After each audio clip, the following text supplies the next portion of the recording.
Good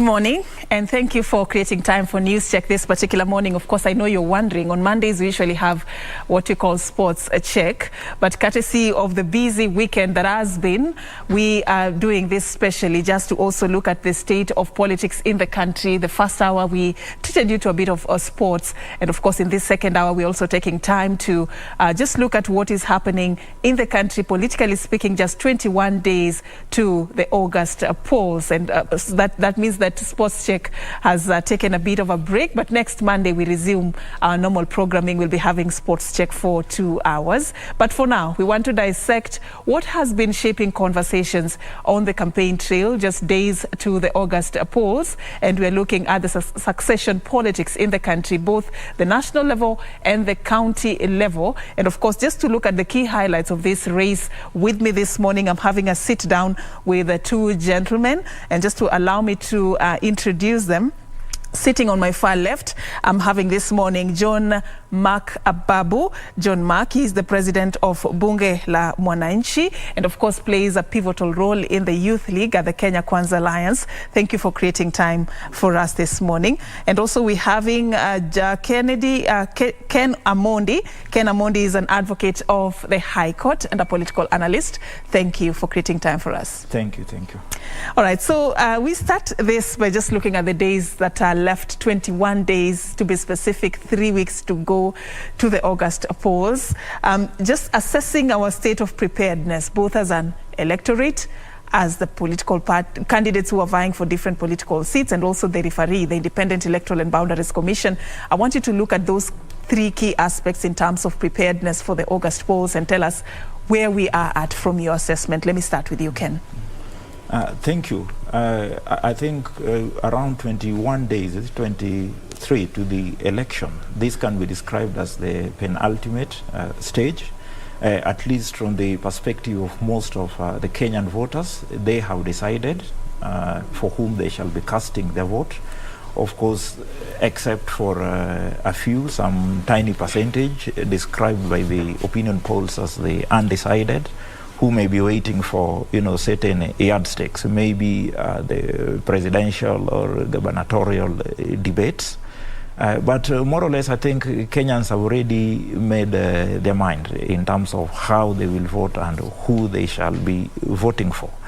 I also think that in respect of the referee in this election, that is the IEBC, of course, there has been certain flip-flops here and there.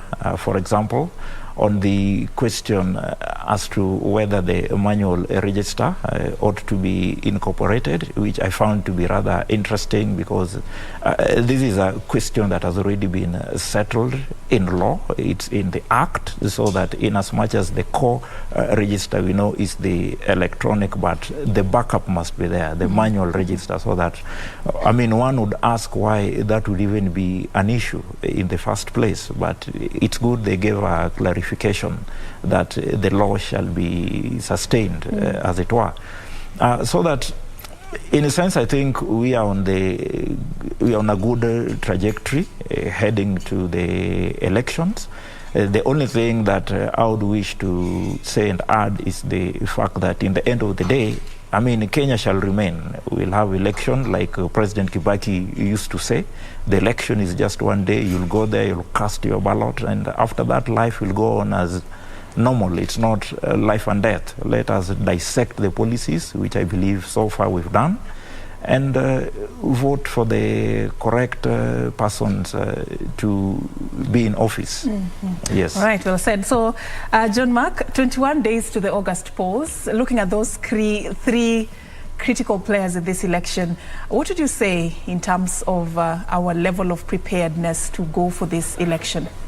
Of course, politicians are well prepared, but now the institutions that are mandated to do the election, I'm seeing like they are not prepared.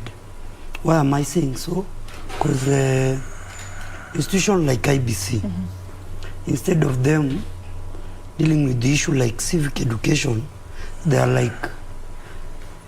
not following their own schedule, their own calendar. They are reacting to what politicians are saying to respective rallies. So I'm saying the commission is not prepared, but for politicians, they are prepared. Yeah. What about the electorate, those who are supposed to be, choosing these leaders? Do you see some level of preparedness or readiness to go for this? Of course, the electorate are ready. The bigger percentage is only 20% of maybe they need more to be enticed why they should wake up and vote. So which is, it's partial for the commission and also for the politician to mobilize their own voters to come out and vote. But majority of voters, they are prepared, they are ready to vote, they are already decided, so they are just waiting. So, you've mentioned something critical there about the electoral body not being prepared from your own assessment. Is that something that concerns you? Because this is like a very key stakeholder in this election. Everything will fall or work depending on how they conduct this election. Just sitting down and having that feeling of not being prepared, does it concern you as a stakeholder in this? Of course, it concerns me. That's why, personally, I've brought some petition to the commission. They had to respond to it. And being a Kenyan citizen and also a citizen who knows the mandate of the commission, there are some lapses. It was just the other day that we were shocked when the chairman was called. And he came out on public saying that had no idea that the ballot paper were printed. He was just informed that the ballot paper are already in the country. He needs to go and confirm at the consignment yard. So a whole chairman coming out and saying that the ballot paper, he was not aware about the ballot paper coming in the country. His work is just to confirm. That one gives me somehow, as a well-informed citizen, I feel like the commission is not prepared. But just for clarity purposes, his explanation was that they, as commissioners, they play more of an oversight role. There's a secretariat that actually is in charge of the day-to-day operations of what happens. So for them, it was more or less oversight. That was not convincing enough? It was not convincing enough. What is the role of the secretariat? The secretariat on daily basis, they brief the commission, and that's why the secretariat, there's no the chairman can sack the CEO, but CEO can never even interfere with the work of the commission. So you cannot inform me that the secretariat with their mandate is above the commission. So it should be the commission that is more well informed, and whatever the daily activity that's running with the commission is more conservative compared to the administrative work of the secretariat. I just going to come back to you on the same issue of the preparedness by IEBC. Of course, just recently they had a media roundtable, and most of these issues were addressed, concerns that have been raised by not just the political players, but also even the electorate. If you just look at some of those issues, what stands out for you? What are some of the gaps you have identified, or otherwise, in terms of the preparedness of the electoral body? For one, the electoral body in a major and contentious election, most of the presidential election, Kenyan style, ought to ensure that they operate above board.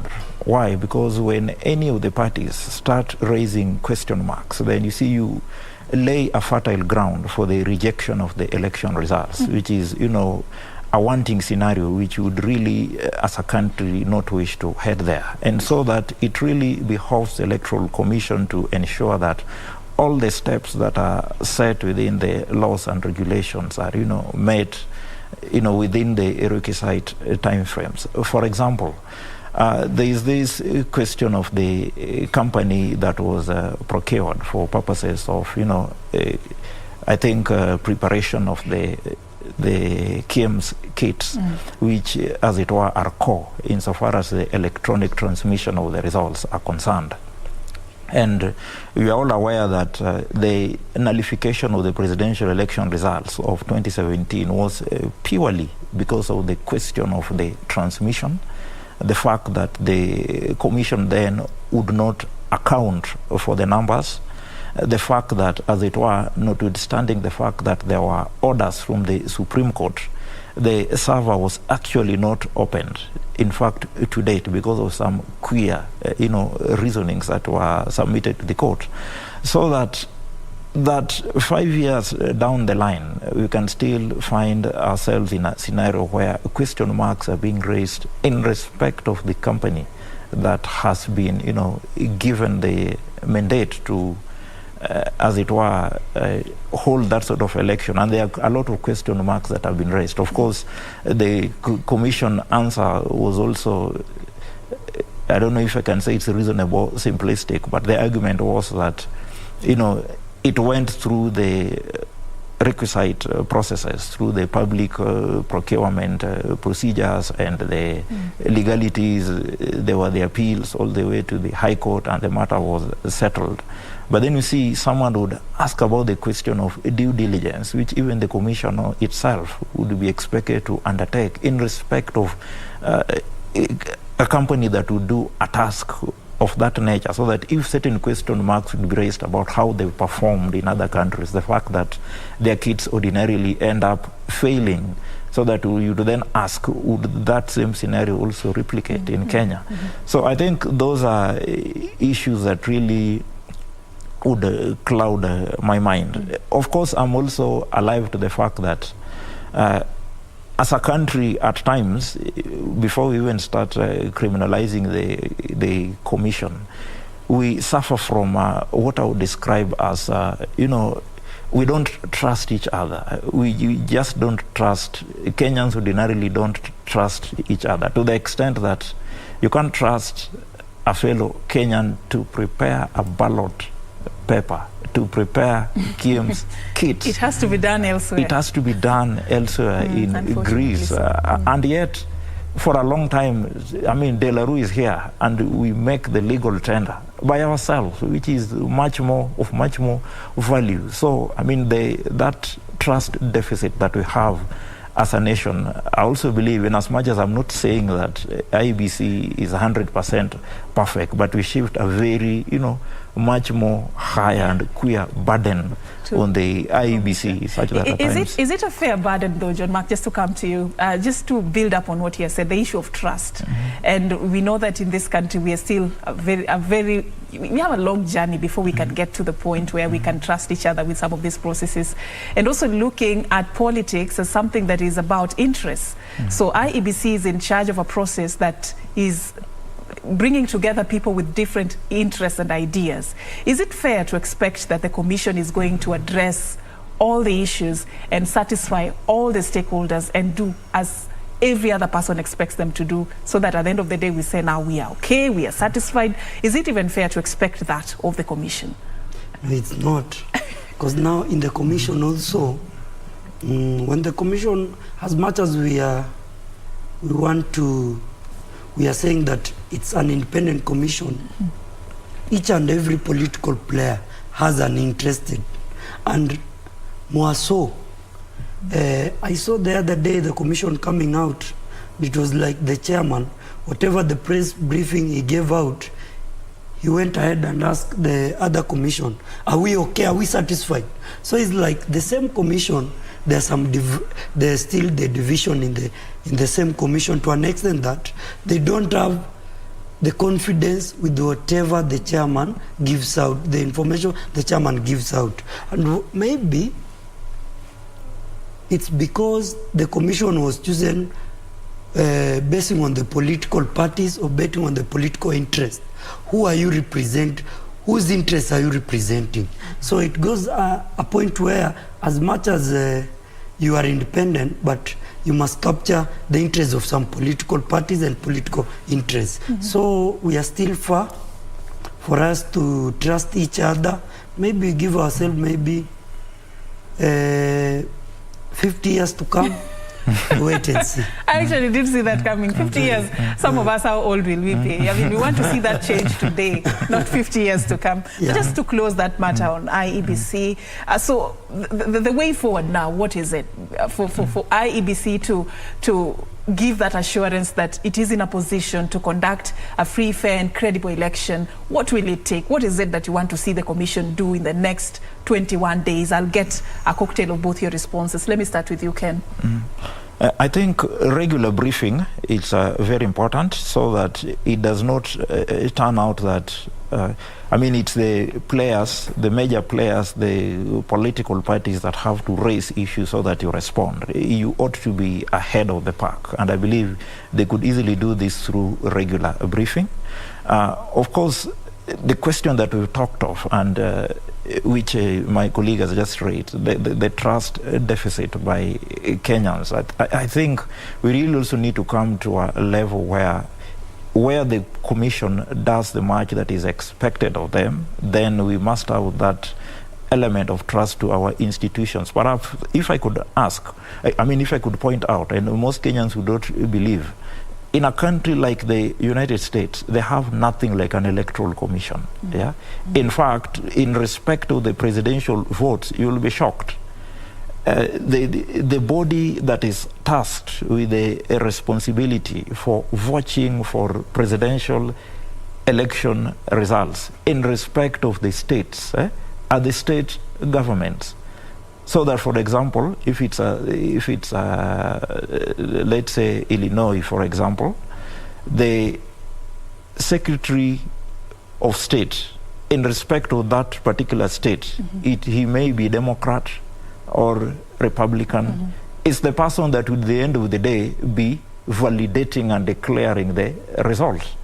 It's like in the Kenyan situation, you expecting, for example, that if the governor of Kisumu is Achieng Nyong'o, then the presidential election results in respect of Kisumu County will be declared by an equivalent of Secretary of State of Achieng Nyong'o's government, and he is ODM. You know, that's the level to which they've grown. How many years will it take us to get to that level? We must just learn. 50 years probably? Yes, in a sense, as Kenyans, we must just learn how to do the job. Just do your job, period.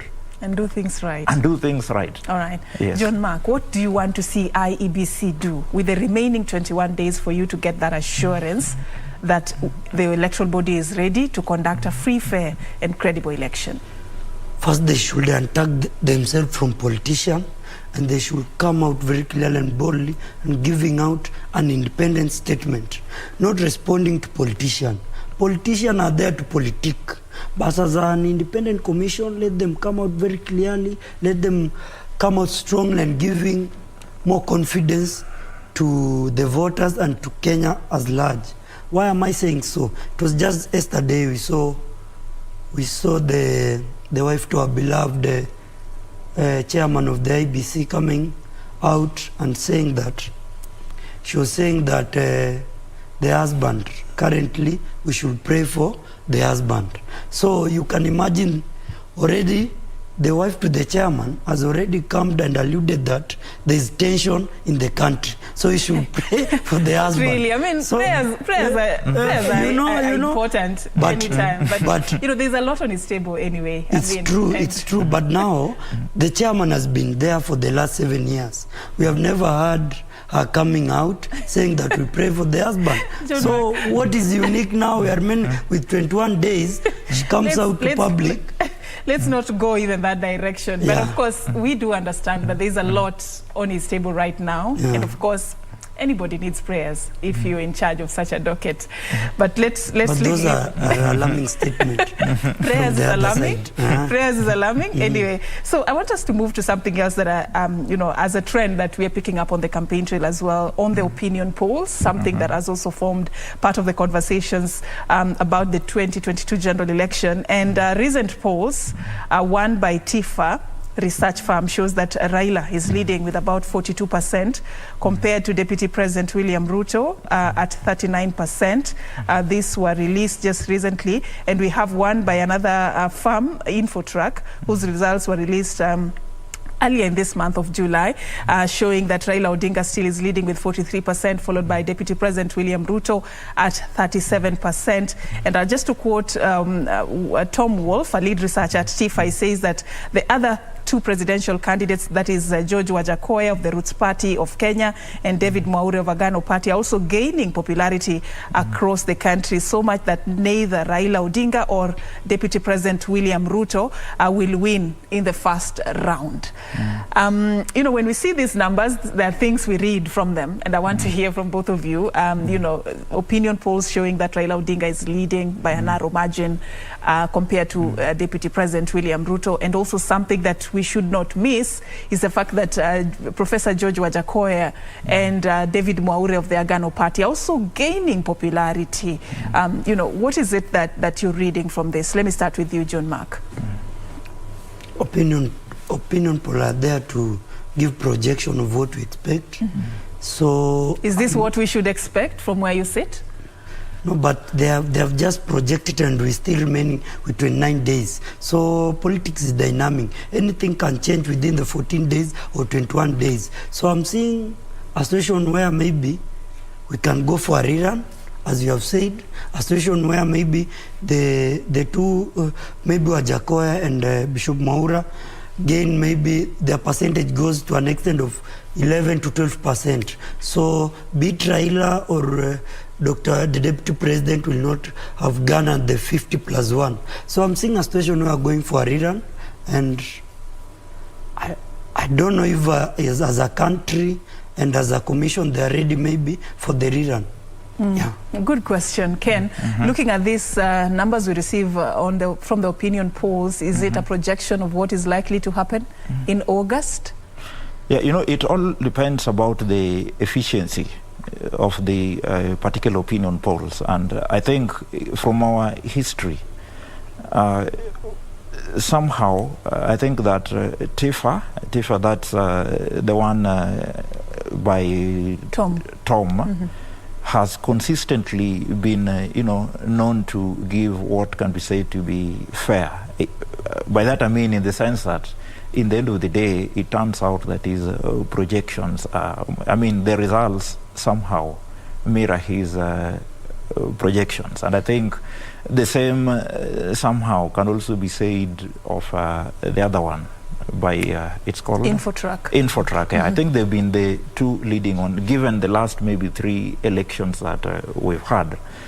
And there's an important point that they raise, in as much as they give the percentages to the two leading candidates, they also talk of the question of the, what they describe as the undecided. And they're talking of around 10%, 10%, which is quite some huge chunk of persons, so that it would then seem that if there is a candidate, of course for Raila, if he can get like 8% of it, then is done.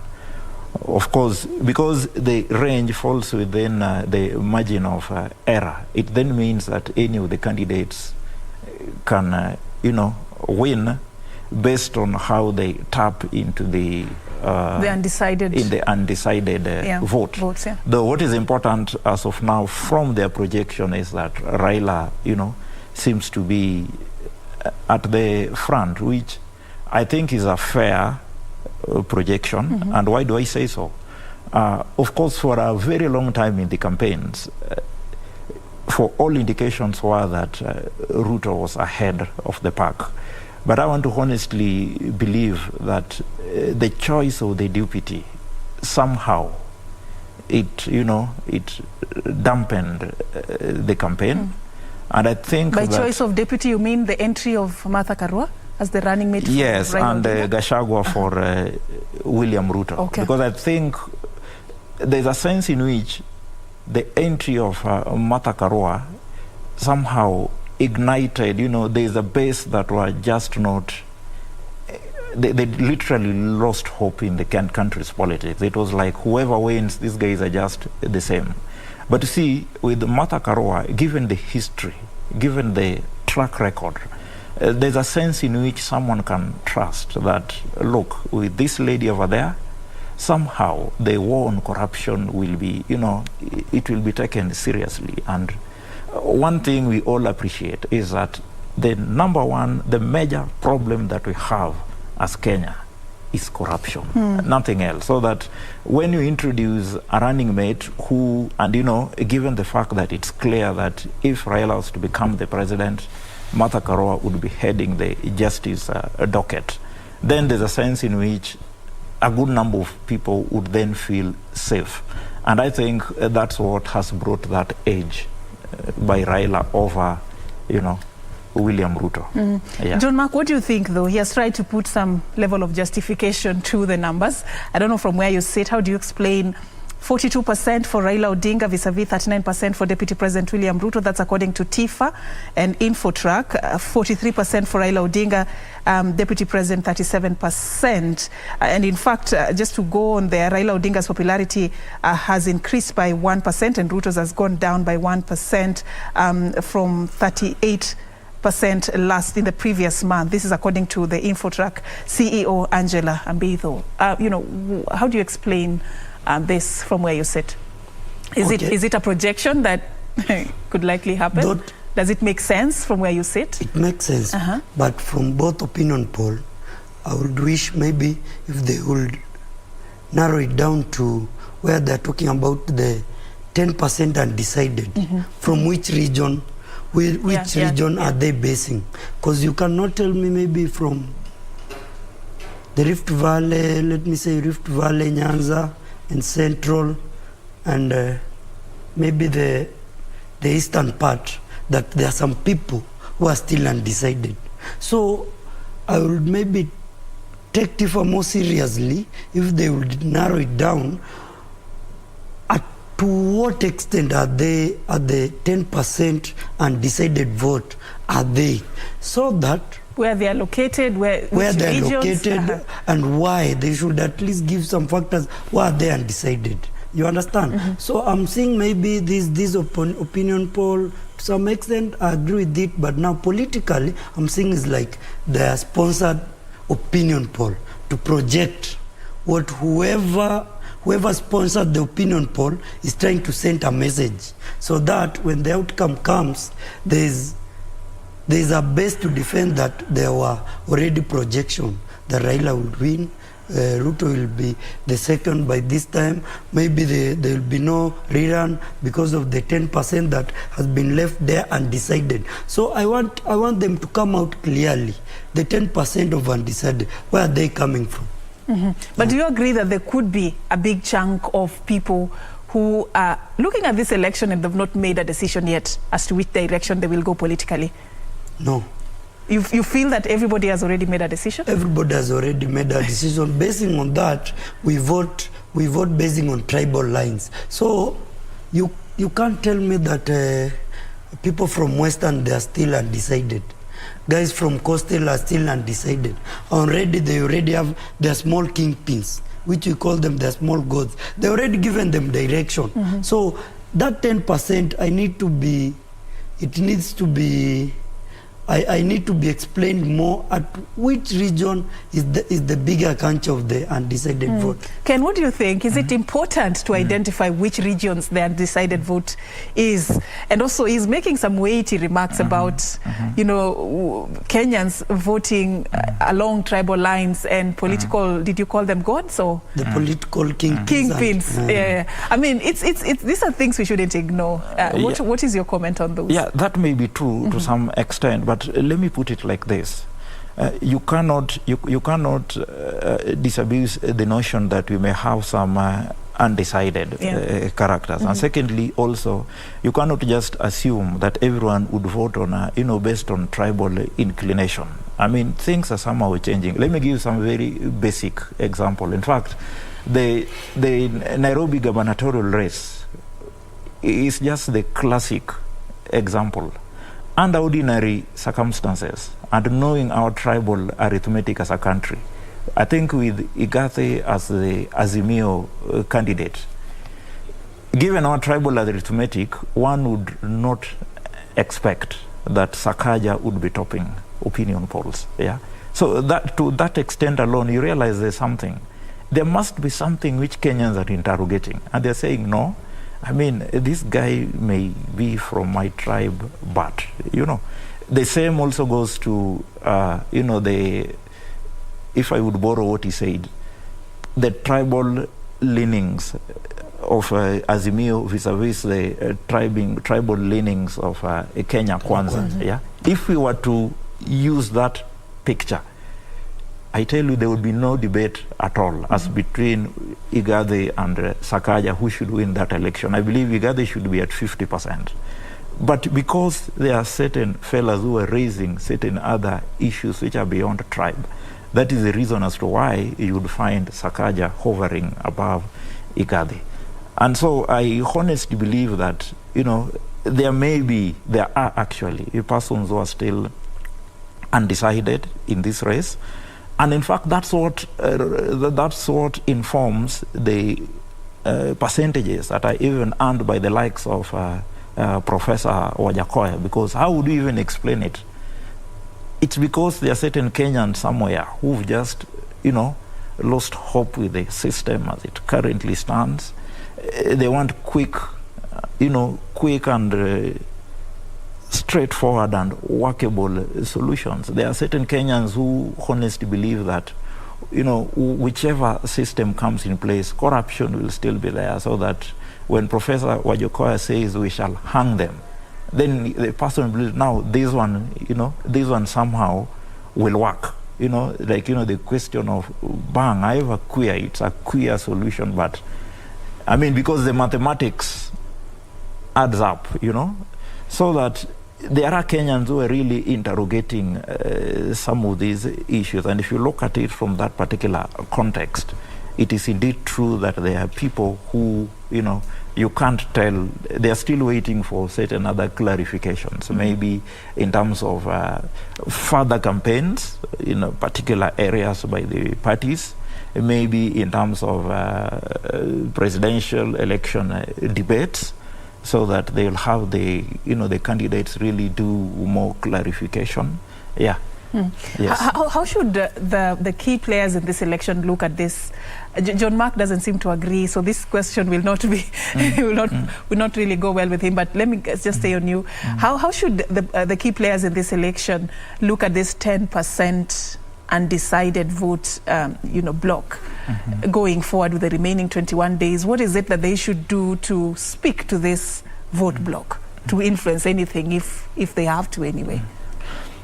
I think when you talk about the 10%, I want to honestly believe that there would so much be maybe the characters that fall within middle class, you know, not so much the fellas who are down there, because I think most of them have, the ones who are down there in most instances would go by what my colleague Mark talked about, by who are the major players from where we come. If you come from a region that is ordinarily Azimio or Kenya Kwanza, they're already following that particular pattern.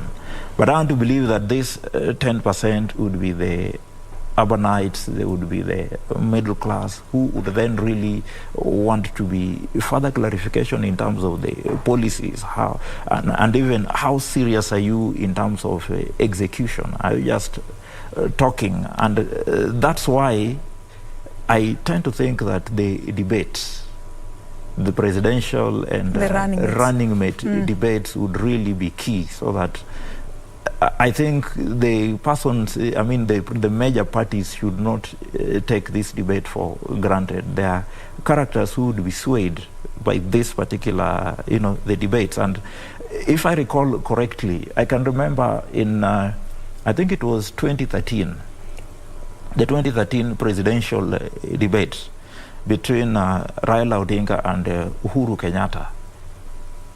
I think the performance of Uhuru Kenyatta in the debate, especially given the fact that, I mean, there's so much weighing on him, given the ICC and, the panelists really concentrated a lot on hitting him along those lines, and how he came out of it. There's a sense in which I think it brought out the presidential aspect of Uhuru Kenyatta, the sympathy also to some extent from certain quarters, which really ended up even tilting the final result. So I would say that the presidential candidate and teams must really take the presidential debate seriously. Yes. John Mark, on the same issue, what do you think? Specifically for Kenya Kwanza, is it an opportunity that you seek to tap? The running mates debate is tomorrow.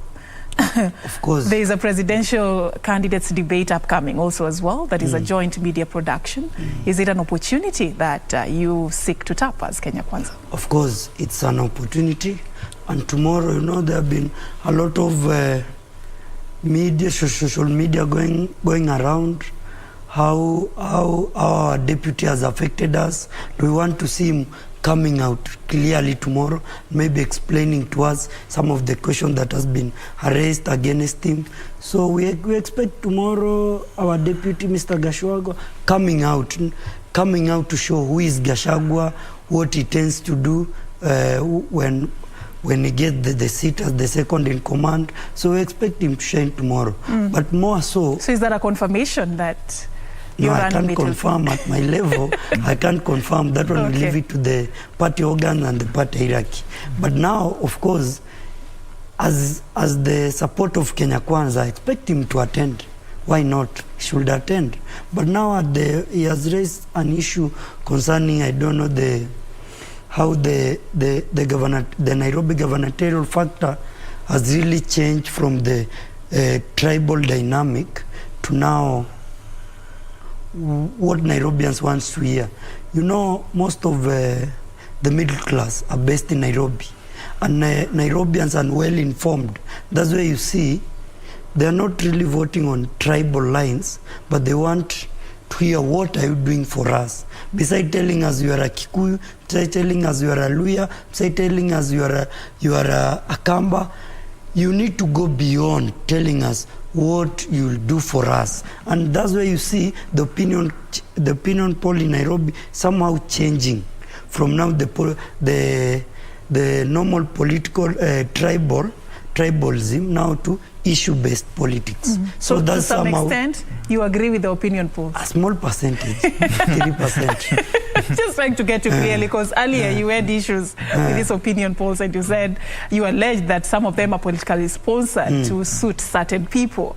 But in the Nairobi case, you agree with the opinion polls? I have not said that I agree with the Nairobi case. I've just maybe raised some of the factors that are favoring the Kenya Kwanza candidate to lead. But for them, they're just giving us the opinion poll, and they're not telling us what factors has maybe made the Kenya Kwanza presidential candidate to drop by 3% and Raila to gain. And that's what I'm seeing. It's a sponsored opinion poll. And I'm still repeating, they have not come out to tell us what has made maybe, if you ask me, in their own analysis, they were saying Western region, it's perceived to be Raila's stronghold, and they are saying Raila still enjoys 80%. But if you go to the ground, Raila only enjoys Kakamega and Busia.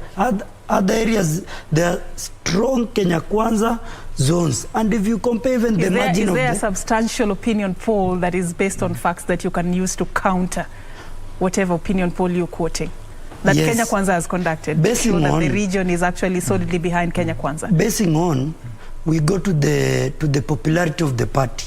You know, we cannot vote for you the presidential, then we are voting for the senator, we are voting to the other side, right. Just basing on, we need to come out very clearly. John Mark, I'll give you a chance to conclude on that when we come back. We have to pay some bills. And we are taking a very short break right here on News Check. Do stay with us. The conversation continues on the other side.